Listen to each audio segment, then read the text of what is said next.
Hello there and welcome to Film Spectacle. It's been a few years now since Greta Gerwig's hit summer blockbuster Barbie came out. So now that we've all had plenty of time to come down from all the pink glittery madness, I figured it's as good a time as any to talk about it. Because not only did this movie rack up over $1 billion at the box office and become a major global phenomenon, but it also sparked a vigorous conversation by putting feminism in all capital letters on the big screen, making it so much more than just a movie about dolls. And where there are some things that I genuinely like about this movie, like the production design, costuming, the casting, cinematography, and the overall look, the messaging of the film isn't as progressive as it may seem and warrants a sobering critique. Because past its vibrant color palette, self-aware humor, and the layers of satire, the Barbie movie serves as a great reflection of the many significant problems that exist within modern mainstream feminism in the West. How it's become increasingly neoliberal and incredibly divisive, how it remains rather exclusionary and fails the majority of women, and how it's far, far removed from the collective roots of the women's movement. So let's get into it. The film begins with an homage to Stanley Kubrick's 2001: A Space Odyssey, where the invention of the Barbie doll is presented as the monolith to little girls, who before Barbie only had baby dolls to play mother with, but then Barbie came along and changed everything. And no doubt the invention of the Barbie doll was a pretty monumental moment, because she of course became a cultural icon in her own right, but also because her arrival came right on the cusp of the 1960s, when the landscape for women was beginning to change. Though women already accounted for over a third of the workforce at the time, job opportunities were still very limited, highly segregated by gender, and low wage. But after decades of lobbying and organizing by labor unions and women's labor groups, and with the added momentum of the ongoing civil rights movement and a burgeoning women's movement, numerous anti-discrimination laws were passed, such as the Equal Pay Act of 1963, Title VII of the Civil Rights Act in 64, and Title IX years later in 72. So as Barbie herself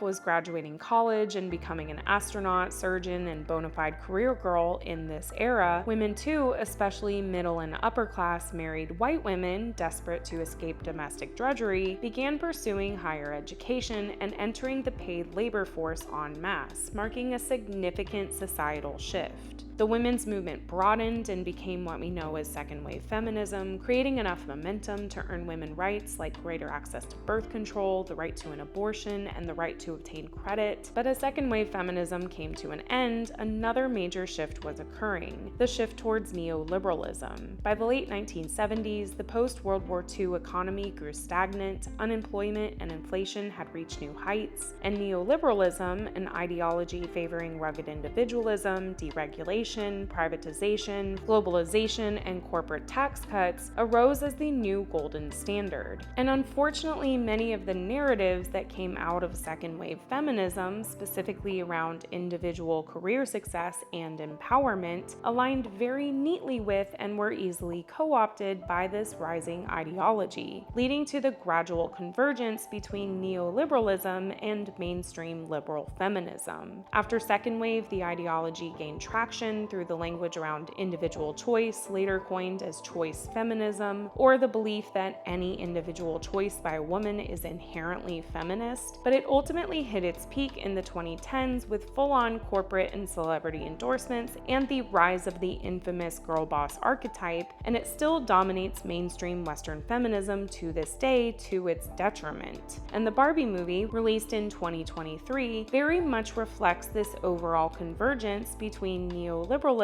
and mainstream feminism, now referred to as neoliberal feminism, and you can see it first and foremost in Barbie Land. Colorful, perfectly plastic, and packed with toyhood nostalgia, Barbie Land is a make-believe matriarchal utopia where the Barbies hold all positions of power and have a perfect day every day until stereotypical Barbie, played by Margot Robbie, begins to have an existential crisis, setting the plot into motion. But as retro and pretty as it is, Barbie Land also operates essentially as a physical manifestation of peak neoliberal feminism. Here, girl bosses reign supreme, female empowerment is strongly attached to career and/or consumer success, i.e. the fancy job title, the extensive wardrobe, the nice car, the dream home, and the idea of female achievement is primarily sold as women breaking the glass ceiling and working all of the jobs, with a heavy emphasis on the historically male-dominated ones. And yes, professional and political representation is important, and women have made some serious gains in the real world in this regard over the years, but it's in this narrow, corporate-friendly definition of female empowerment, and in this extreme focus on representation and breaking the glass ceiling, that mainstream neoliberal feminism ends up leaving the majority of women behind. For instance, in neoliberal Barbie Land here, pregnancy is quickly written off as a joke, and motherhood gets completely pushed to the side, even though the vast majority of women in the real world either already are or are likely to become mothers in their lifetimes, and by extension, children in Barbie Land are virtually non-existent, even though Mattel itself sells plenty of child-related Barbie kits with child dolls included. And for all the careers highlighted in this land, it's the traditionally female-dominated jobs that get the most neglect. Like, despite the fact that the two most common occupations consistently held by women in the real world are nurses and teachers, Teacher Barbie makes zero appearance whatsoever, and Nurse Barbie only gets a brief cameo, while Dr. Barbie gets all of the spotlight, even though there was a very good opportunity to actively include her. And it's not that I think this was all maliciously done by Gerwig and her team or anything, but it does lean into a major criticism of mainstream neoliberal feminism, and that is its overall dismissiveness of domestic and care-oriented labor, or what's referred to as social reproductive labor. This being labor like the cooking, the cleaning, the childbearing and rearing, caregiving, as well as many care-based and service-oriented professions like teachers, nurses, housekeepers, and child care workers. It's labor that didn't just disappear as more women entered the workforce and began to climb higher up the corporate ladder, but that is still predominantly done by women every single day and remains the backbone of society because it's required to help produce, raise, and take care of multiple generations of workers. And while middle and upper class women, especially those like the neoliberal girl boss, can easily afford to outsource this labor, often to other women and disproportionately immigrants and women of color, the majority of women take on this labor in many lower wage professions and/or do it entirely unpaid. But because social reproductive labor doesn't produce immediate corporate profits or directly increase shareholder value, mainstream neoliberal feminism refuses to acknowledge its crucial role in society because of its undeniable loyalty to corporations and the current capitalist system, which both require and rely on this exploitation of unpaid and low-wage labor to function as intended. And the funny thing is, this would have actually been an excellent way to utilize the Kens in Barbie Land by having them be the ones cleaning up after girls' night each night, serving the Barbies their plastic breakfast in the morning, and putting away their excessive piles of laundry, all while in the background feeling unappreciated and invisible. But instead, the movie, like neoliberal feminism, props up this corporate-approved girl boss figure as this ultimate feminist escape fantasy and actually helps devalue social reproductive labor altogether by treating it as unimportant and worse as a part of patriarchal brainwashing, instead of treating it as valuable labor that is vital to every single society and giving it the recognition and respect that it rightfully deserves. But that brings me to the Kens. By the time the audience is introduced to stereotypical Ken, played by Ryan Gosling, the Barbie movie makes it abundantly clear that the Kens, opposite of the Barbies in Barbie Land, have zero power, no role in society beyond just beach, and that they only exist as unrequited love interests and are treated as utterly useless. And when stereotypical Barbie and Ken enter the real world, the movie goes on to portray men for the most part as dumb, weak, or inherently toxic and predatory, and the patriarchy quickly becomes the central villain of the story as the Kens take over Barbie Land and overthrow the matriarchy. And unless you were living under a rock when this movie came out, it was impossible to miss the reaction that this negative portrayal of the Kens and men received. But it's hard to disagree with the strong reaction question considering A, Ken has worked numerous jobs over Mattel's history, from doctor to pilot, firefighter, and yes, even lifeguard, so giving him no job whatsoever is absolutely insulting. B, the go-to justification for this seems to be that women have always been treated this way in the real world as just accessories to men, and that claim is categorically false and perhaps even more insulting. And C, because this negative depiction of men has been a pretty consistent trend within modern mainstream feminism for at least a good decade now, and people are over it. Unlike how mainstream Western feminism used to be, where men were frequently viewed as potential allies and part of the overall struggle for equal rights, like when Frederick Douglass and 31 other men signed the Declaration of Sentiments, and the collaboration of men in the formation of the National Organization for Women, the complete shift towards neoliberalism and corporatism has ended up pitting men and women against each other instead. Because under neoliberal feminism, men and women are no longer viewed as partners in the collective struggle, but rather as individual competitors in a brutally competitive and increasingly scarce marketplace, creating a dog-eat-dog scenario. And after decades of neoliberal policies in action, economic tensions have arisen, from depressed wage levels, decreased job security, the decline in living standards, as well as the normalization of the dual-income household, all of which has only made matters worse between the genders, especially among poor and working-class families. And by the time neoliberal feminism hit its peak in the 2010s, tensions between the genders came to a boiling point through the very divisive 2016 presidential election, followed by the equally divisive Me Too movement in 2017 and its aftermath, and the beginnings of the noticeable trend in corporate Hollywood to demote male characters in order to promote the girl boss female ones, as seen right here in the Barbie movie, among others. But ultimately, it's corporations like Mattel who benefit the most out of this division between the genders, because by focusing on this battle of the sexes mentality and the never-ending gender war, the attention conveniently shifts to blaming men and the patriarchy as the sole source of our problems, instead of the main root cause, which is corporate and capitalist exploitation and the greater class war being waged against both men and women through decades of neoliberal policies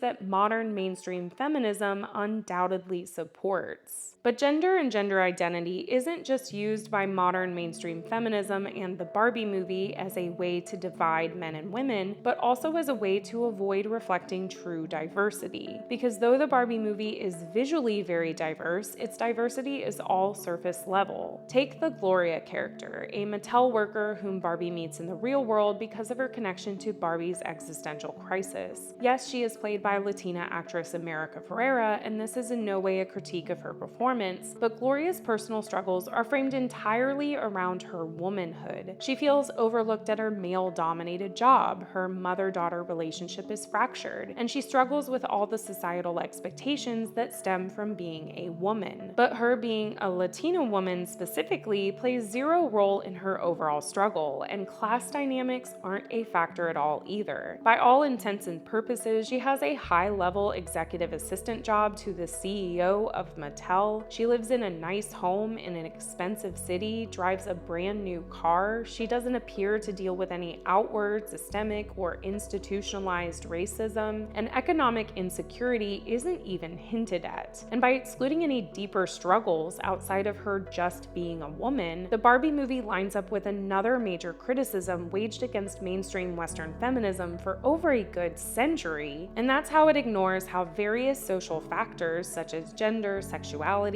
ability, and especially factors like race and class shape an individual's experience, or what's now known as intersectionality. Though the term was officially coined by Kimberly Crenshaw in 1989, the groundwork for this concept was laid way before that throughout both the first and second waves, specifically by Black, Indigenous, and labor activists like Sojourner Truth, Anna Julia Cooper, Lucy Parsons, Claudia Jones, the Combahee River Collective, and so many others who openly criticized mainstream feminism for focusing on gender alone, while excluding factors like race and class from the conversation entirely. Likewise, the Barbie movie revolves solely around gender issues and treats womanhood as a singular universal experience, with the most glaring example of this being being Gloria's big monologue. While pointing out broad contradictions that many women do face through societal expectations, this monologue comes across as incredibly shallow because of the many contradictions it leaves out. These being contradictions connected to material conditions and socioeconomic factors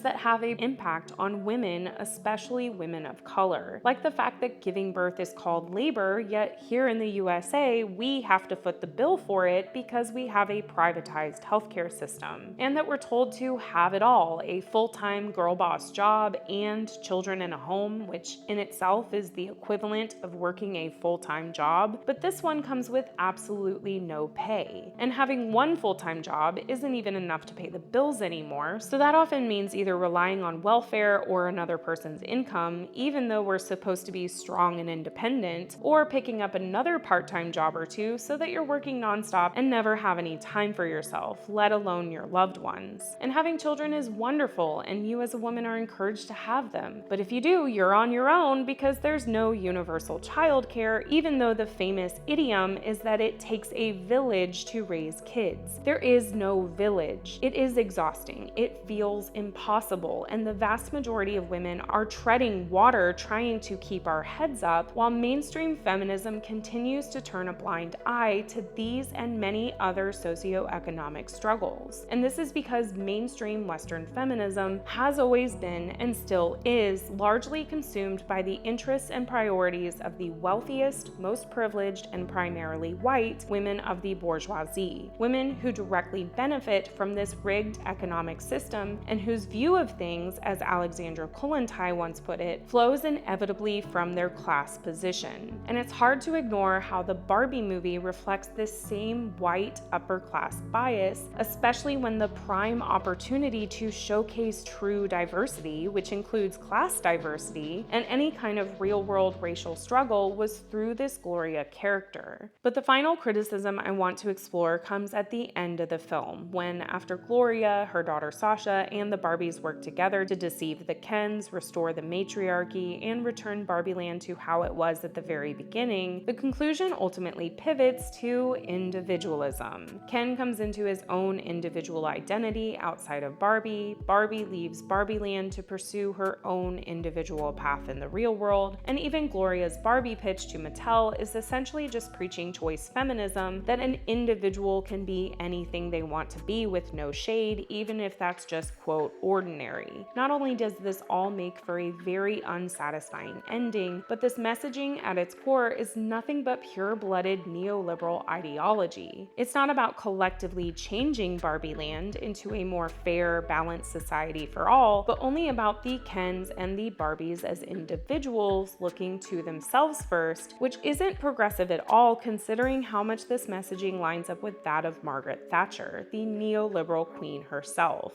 But unlike how mainstream feminism used to be in first and second wave eras, where despite the previously noted flaws and exclusions, there was a fundamental understanding that true liberation required transforming the legal system and societal institutions through solidarity and collective action, the convergence with neoliberalism has turned the focus towards rugged individualism and individual empowerment instead. As a result, systemic crises like the lack of affordable healthcare, housing and childcare, and stagnant low wages are no longer treated as structural failures that require political solutions, but rather as personal problems for individual men, women, and families to solve completely on their own. And a key reason why many women in particular feel like nothing has really changed over the years, and worse, that things are actively regressing, is because true progress has not and will not ever come through this neoliberal individualist mindset. Because to date, the most significant advances that women have made came from collective action. From the decades-long suffrage movement that secured the 19th Amendment,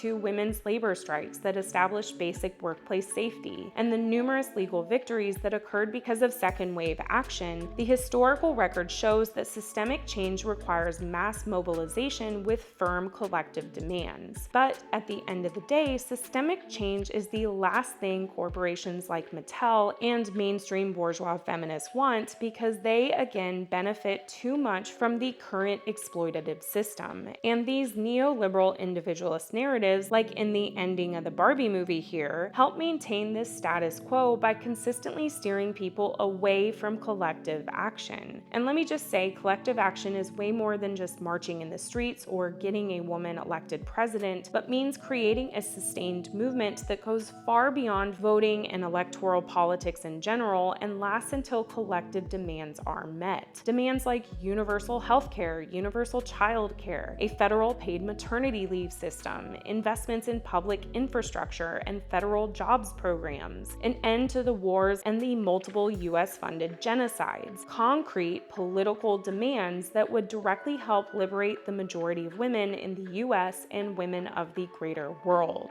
But this is why it is beyond time to leave this mainstream feminist bubble, because for the last 40 plus years, ever since second wave came to an end, mainstream Western feminism has become increasingly more neoliberal, and the more it has, the less effective it has become for the majority of women. And like the Barbie movie here, while it may seem progressive because of the focus on visual diversity, free choice, and female empowerment, the reality is that this ideological shift towards neoliberalism has made mainstream feminism actually regress instead. Instead of being a broad women's movement built around collective action and the demand for structural change like how it was in first and second wave eras, it now prioritizes individualism and self-accountability. Instead of recognizing its own blind spots by embracing intersectionality, it chronically ignores class diversity and the depths of racial struggle and still centers around the most privileged, mostly white, women of the bourgeoisie. Instead of viewing men as potential allies in the greater class war and in the fight for equal rights, it treats them as marketplace rivals and as regular fuel for the gender war. And instead of acknowledging the importance and value of social reproductive labor, mainstream neoliberal feminism dismisses it and props up the corporate-approved girl boss as the ultimate escape route, which only helps justify that domestic and care-based labor is notoriously low-wage and often unpaid. But beyond this mainstream feminist bubble, there's a much larger women's movement to tap into, one that doesn't just center around the small elite group of women at the top who are reaching for the glass ceiling, but one that encompasses the many more women who never get anywhere near it.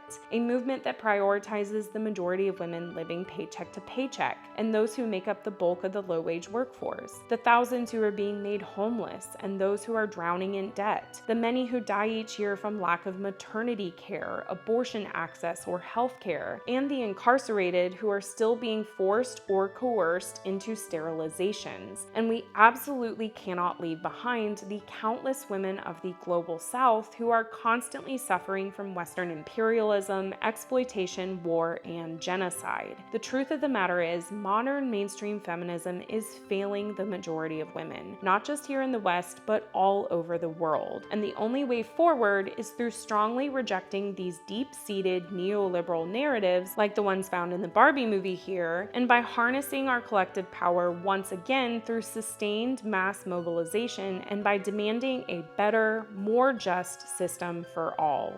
Anyways, thank you so much for watching and listening. That's all for today, folks.